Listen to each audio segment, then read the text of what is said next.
বন্ধুরা, এই গরমে সেরা একটা মাছের রেসিপি আজকে তোমাদের সাথে শেয়ার করব, যেটা আসামের স্পেশাল। আমি রুই মাছ দিয়ে রেসিপিটা বানাবো।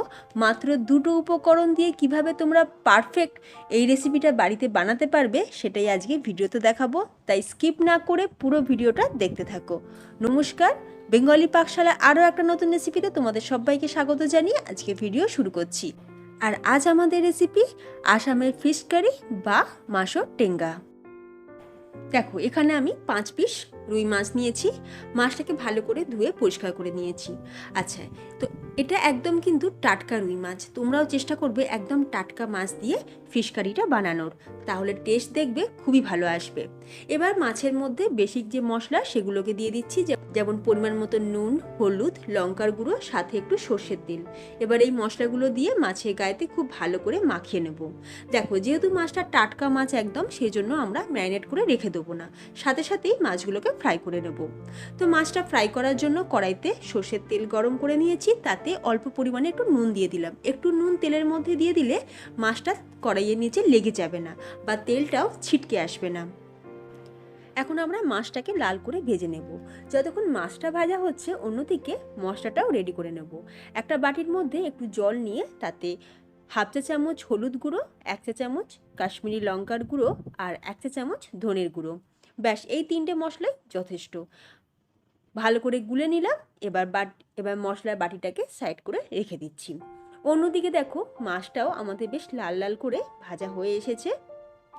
তো মাছটাকে একটু ভালো করে ভেজে নিতে হবে, না হলে মাছটা যখন গ্রেভিতে ফুটবে মাছের কালারটাও ফিকা হয়ে যাবে, আর গ্রেভির মধ্যে ফোটার সময় মাছটা ভেঙেও যেতে পারে।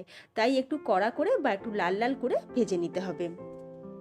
দেখো, সায়েন্স বলছে যে হলুদ অ্যান্টিসেপটিক বা অ্যান্টিবায়োটিকে কাজ করে। এই কথাটাই দিদিমা ঠাকুমারা মাছ কাটার সাথে সাথেই মাছের মধ্যে হলুদ মাখিয়ে দিত, কারণ মাছের মধ্যে এক্সট্রা জার্মস বা ইনফেকশন যদি থাকে সেটা যাতে পুরোপুরি নষ্ট হয়ে যায়। আর আজ সায়েন্স বলছে আর আমেরিকা বলছে একই কথা, আর আমরা সেটাই শুনছি বা মানছি। আর দেখো, কথায় কথায় আমাদের মাছগুলো ভাজা হয়ে গেছে। এবার আমরা ওই তেলের মধ্যেই দিয়ে দিচ্ছি আলু। এখানে লম্বা করে, ঠিক যেরকম আমরা ঝোলেতে দেওয়ার জন্য আলু কাটি সেরকমই লম্বা করে আলু কেটে নিয়েছি। আলুটাকেও এখন আমরা 50 to 60% কুক করে নেব। অনেকেই আলুটাকে সিদ্ধ করে দেয়, তবে আমি কিন্তু প্রেফার করব যে মাছ ভাজা তেলে যদি আলুটাকেও ভেজে নেওয়া হয়, তাহলে দেখবে আলুর মধ্যেও মাছের সুন্দর একটা ফ্লেভার থাকবে আর আলুটার টেস্টও বাড়বে। আলুটাকেও লাল করে ভেজে তুলে নিয়েছি। এবার কড়াইতে ওই তেলের মধ্যে দিয়ে দিলাম গোটা শুকনো লঙ্কা আর 4টে চেরা কাঁচা লঙ্কা। এছাড়াও অনেকে 5 ফোড়ন ফোড়নে দিয়ে থাকে, তবে আমি মেথি আর কালো সর্ষেটাই প্রেফার করব, যেটা ওরা ব্যবহার করে থাকে এই ফিশ কারিতে। আর সাথে একটু কালো জিরেও আমি অ্যাড করলাম। এবার সর্ষে যাতে ছিটকে না আসে সেই জন্য একটু হলুদ দিয়ে দিলাম। এটা কিন্তু একটা দারুণ টিপস, তোমরা অবশ্যই ট্রাই করো। আচ্ছা, এবার আমরা এর মধ্যে দিয়ে দিচ্ছি চপ করে রাখা টমেটো। এখানে আমি দুটো মিডিয়াম সাইজের টমেটো নিয়েছি, মানে পরিমাণটা এটা হলো যেই রকম মাছের পিস নেবে তার হাফ নিতে হবে টমেটো। আমরা এখানে 5 পিস মাছ নিয়েছি, তো আমি এখানে দুটো মিডিয়াম সাইজের টমেটো চপ করে নিয়েছি। তবে অনেকেই টমেটোর পেস্ট ব্যবহার করে, তবে আমি বলবো যে টমেটো কেটে সেটাকে তেলে ফ্রাই করে যে রান্না করলে যে টেস্ট আসবে, টমেটো পেস্ট দিলে সেই টেস্ট আসবে না। আচ্ছা, আর টমেটোটাকে কিন্তু আমি খুব বেশি ছোটো ছোটো করেও কাটিনি, মিডিয়াম সাইজে টমেটোটাকে কেটে নিয়েছি। এবার আমরা যে মশলাটা গুলে রেখেছিলাম সেই মশলাগুলা জলটা দিয়ে দিলাম, দিয়ে খুব ভালো করে একটু কষিয়ে নেব। মশলাটা একটু কষানো হয়ে গেলে এবার আমরা দিয়ে দিচ্ছি আলু। যেহেতু আলুটা আমাদের 50 to 60% কুক আছে, তাই আলুটাও আমি টমেটোর সাথে কুক করে নেব। গ্যাসের ফ্লেমকে লো টু মিডিয়ামে রেখে আলুটাকে টমেটোর সাথে ভালো করে একটু কুক করে নিতে হবে। এবার দেখো, মশলা কষাতে কষাতে যখন দেখবে এরকম একটা কালার এসে গেছে আর মশলা থেকে তেলও ছেড়ে দিয়েছে, আমি এখানে দিয়ে দিচ্ছি জল। এখানে আমি একটু উষ্ণ গরম জল ব্যবহার করলাম। তো জলটা দিয়ে খুব ভালো করে একটু মিশিয়ে নিলাম। এবার আমরা চাপা দিয়ে গ্রেভিটাকে ফুটিয়ে নেব।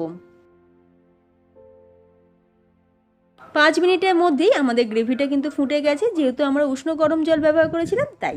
এবার আলুটা আমি একটু চেক করে নিচ্ছি। দেখো, আলুটা কিন্তু খুব সুন্দরভাবে সুসিদ্ধ হয়ে গেছে। এবার আমরা ভেজে রাখা মাছগুলোকে দিয়ে দিলাম। আর দিয়ে দিচ্ছি স্বাদ অনুযায়ী নুন। এবার চাপা দিয়ে আবারও আমরা মাছটাকে গ্রেভির সাথে ফুটিয়ে নেব। পৃথিবীর সবচেয়ে সহজ মাছের রেসিপি হচ্ছে এই মাছের টেঙ্গা বা আসামের ফিশ কারি। যারা কোনোদিন রান্না করেননি তারাও কিন্তু সহজেই বানিয়ে ফেলতে পারবে। আর সবার শেষে আমি অ্যাড করছি গন্ধরাজ লেবুর রস। যেহেতু মাছের টেঙ্গা, তো টেঙ্গা কথার অর্থ হচ্ছে খাটাস বা টক। আর টকের জন্য আমরা এখানে গন্ধরাজ লেবুর রসটাই ব্যবহার করলাম। তো দারুণ টেস্টি মাছের টেঙ্গা বা আসামের ফিশ কারি একদম তৈরি। গরমা গরম ভাতের সাথে একটু লেবু দিয়ে সার্ভ করো, দেখো দুপুরের লাঞ্চটা হয়ে উঠবে তৃপ্তিদায়ক। তোমাদের আজকের এই রেসিপি কেমন লাগলো অবশ্যই আমাকে কমেন্টে। আর রেসিপি ভালো লাগলে তোমরাও একবার এইভাবে বাড়িতে ট্রাই করো।